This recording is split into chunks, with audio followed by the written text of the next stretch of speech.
Guys मैले भनेको थिएँ नि नेपालको सबभन्दा बढी ट्रेकिङ गरिने ठाउँ के यो अन्नपूर्ण सर्किट एरियामा जुन 5वटा जिल्ला कास्की, लमजुङ, मनाङ, मुस्ताङ, नाइटी हुँदै यो 5वटा ठ्याक्क जिल्लाहरूलाई कभर गरेको छ र यो जिल्लामा 3वटा 8,000 मिटरभन्दा अग्ला हिमालहरू पर्छ।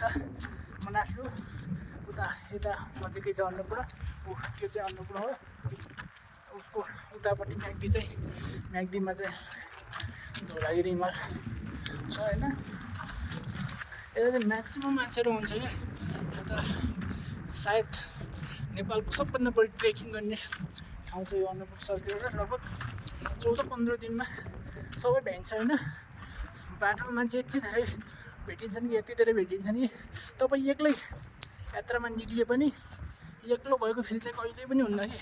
किनकि यहाँ नेपाली विदेशी कति धेरै आउँछन् कि। थोरङ पास गरेर अनि मुस्ताङ जान्छन्, मुस्ताङको मुक्तिनाथ बस्छन् कि कति धेरै मान्छे छन् क्या बाटोमा होइन।